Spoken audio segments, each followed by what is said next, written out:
Hello there, everyone. How are you doing today? I hope you are all well. Today we've got a story, a spooky story, from r/no sleep called Aphasia, written by Barry Thisbone on Reddit. If you enjoy, like and subscribe. Check the story out at the description below, and maybe check out my horror story playlist. That would mean a lot. Now, without further ado, let's get started, shall we? For most of my life, I never gave much thought to sound. Of course, everybody likes music, but I was always more of a passive consumer than an active listener. You certainly wouldn't catch me singing along.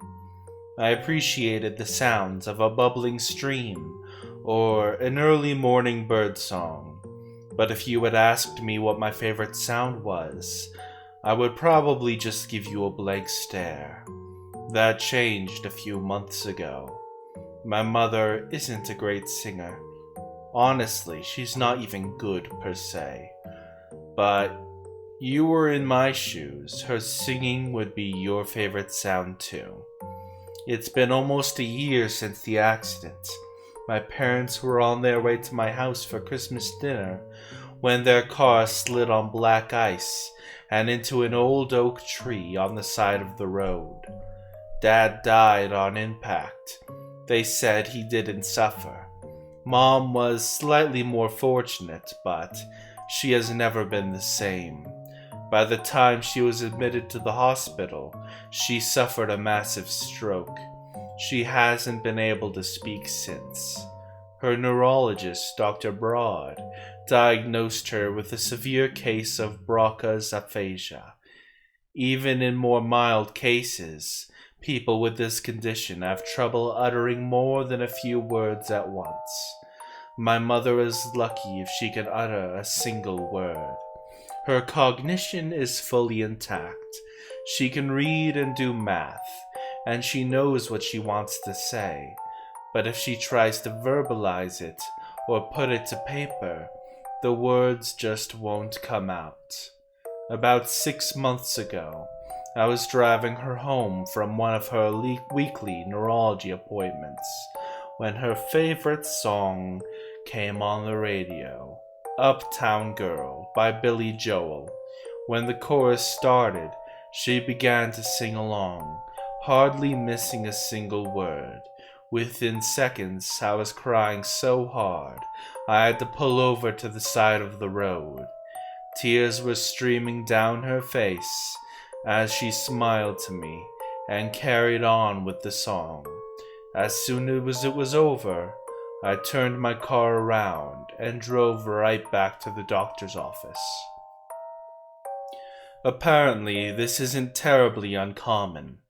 Dr. Broad explained to us that language processing is primarily handled by the brain's left hemisphere, while musical output and other forms of creative expression are mostly right brain tasks. Still, he was flabbergasted when we replayed the song and my mother sang along fluently. 2 weeks later, my mother sang Happy Birthday to me. When she got to Happy Birthday, Dear Emily, I wept again. It was the first time I had heard her say my name since last Christmas. As the months went on, we started incorporating musical therapy into her recovery. Dr. Broad and his treatment staff thought that, if we were lucky, this might stimulate the left side of her brain and allow her to regain some of her lost speech function. Eventually, my mother began making up her own songs to express what she was thinking or feeling. They were usually set to the tune of old nursery rhymes or lullabies, and they always rhymed. She had been staying with me ever since the accident, desperate to regain some sense of self-reliance. She expressed through song her desire to return home and stop burdening me with her care.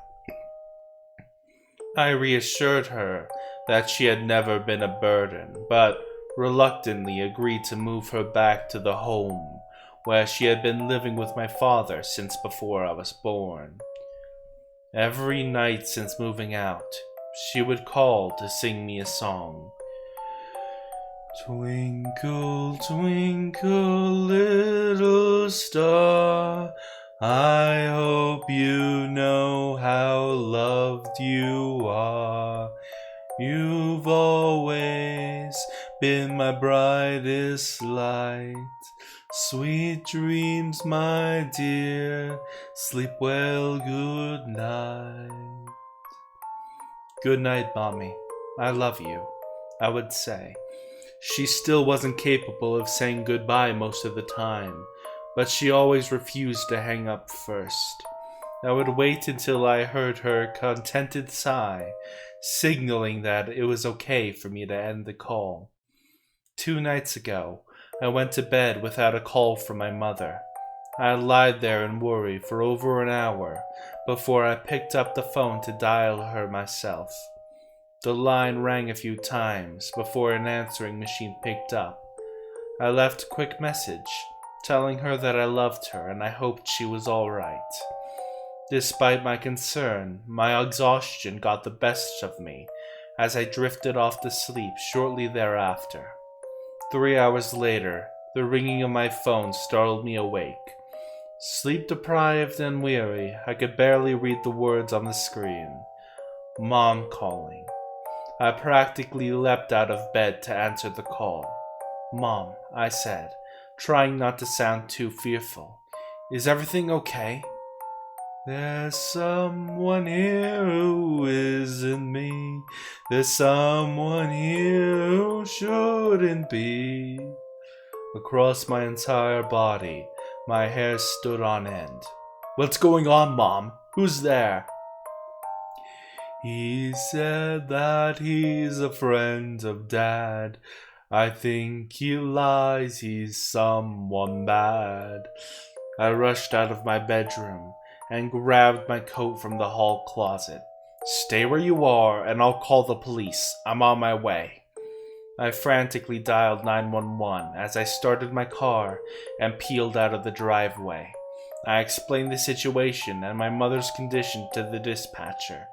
The last thing I needed was for police to show up in the middle of the night and think that she was crazy or strung out.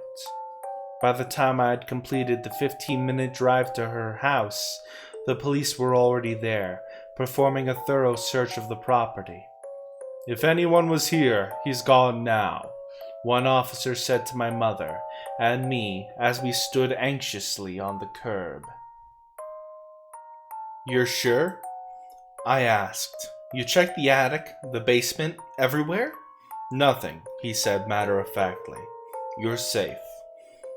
Although he blends in with the air, that doesn't mean he isn't there. Noticing the officer stifle a laugh, I shot him a dirty look. As my mother walked towards her front door, he pulled me aside. You might want to get her checked out, he said. It's under control, thanks for your concern. Without another word, I followed my mother inside and took a seat next to her on the couch. I glanced at the clock on the wall. 2:16 in the morning. My body was still in fight-or-flight mode, but I couldn't fight my exhaustion much longer. Mom, I said, putting a hand on her shoulder, why don't you go back to sleep? I'll sleep right here. She shook her head no and gestured to the walls around us, then placed her hands over her heart to indicate that she was safe. After a very one-sided conversation, in which I insisted on staying the night, she finally retreated to her bedroom. I laid my head on a throw pillow and drifted off with ease, unnerved by the absolute silence of the house. The rest of the night went by without incident, at least as far as I could tell. I was awakened at sunrise by my mother's sing-songy voice emanating from the kitchen. At night he paces down my halls, for now he'll sleep within the walls. I raised myself up and stretched my back, realizing that sleeping on the couch hadn't done my joints any favors. Looking at my mother, I was beginning to wonder whether the stroke had affected her more than we had previously thought. I don't know what he's waiting for. I'd wish he'd walk right out the door. I entered the kitchen and gave my mom a big hug. Get any sleep? I asked. Smiling, she shook her head before gesturing to the breakfast that she had laid out on the kitchen table. We said nothing as we ate, enjoying each other's company. I was admittedly relieved that the house was now illuminated in the glow of the morning sun. The silence that surrounded us finally felt peaceful again. I kissed her on the cheek and thanked her for breakfast, assuring her that I would return after work to spend the night with her once more. She didn't argue with me this time. She was a strong woman, desperate to convey a lack of fear, but I could tell she was still worried. I didn't get much done at work. I found myself taking breaks every hour, sometimes more frequently than that, to call my mother and check on her. If she wasn't feeling like her usual self, you wouldn't know it by the songs she sang. By the time I returned to her house, it had already been dark out for over an hour. She stood on her front porch as I pulled into her driveway, waving enthusiastically with both hands. I wondered if she missed the times when we were living together. I greeted her with a hug and asked her how her day had been. Not feeling well, but glad you're here. Thank you for being you, my dear. Our evening was relaxing and uneventful. I cooked spaghetti for us both, and she expressed through song how much she loved it. I knew it wasn't half as good as hers. After dinner, we watched a few episodes of her favorite sitcom, laughing and cuddling with each other on the couch, as if I were a little kid again. At one point, she grabbed the remote to mute the television and stared into my eyes. Tears welled in her eyes as she sang her usual nighttime lullaby to me. She didn't smile through the song, as she usually did. After yet another long embrace, she retired to her bedroom and closed the door. I made myself as comfortable as I could on the couch, and just as I began to doze off, I heard my mother's voice. He's getting closer every night. You can almost see him, but not quite. I slept intermittently for the next few hours, dreaming of a tall man in dark clothes who wandered the halls of my childhood home. Eventually I was awakened, not by the sound of my mother's voice, but by the opening and closing of her bedroom door. Dragging myself off the couch and making my way down the hall, I felt a chill in the air. She must have gotten up to open a window, I thought, because the hall was noticeably colder than the living room. "Mom?" I called out. To no response. I turned the knob of her bedroom door to find it locked.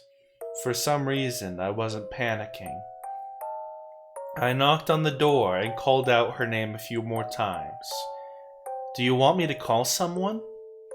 Just as I was preparing to turn and walk away from the door, I heard her.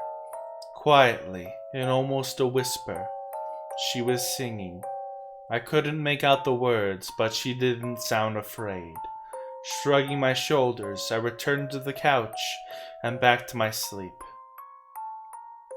My mother did not wake up in the morning. By the time I awoke, it was clear the sun had risen hours ago. Immediately, I feared the worst. She never slept much past dawn. I rose to my feet without even checking the time and raced down the hall. The door to her bedroom was now unlocked. I found her lying in her bed, and her arms crossed over her chest, as if she had posed for her own funeral. I cried over her body for a while, and though I hated the sound of my own voice, I figured it was finally my turn to sing.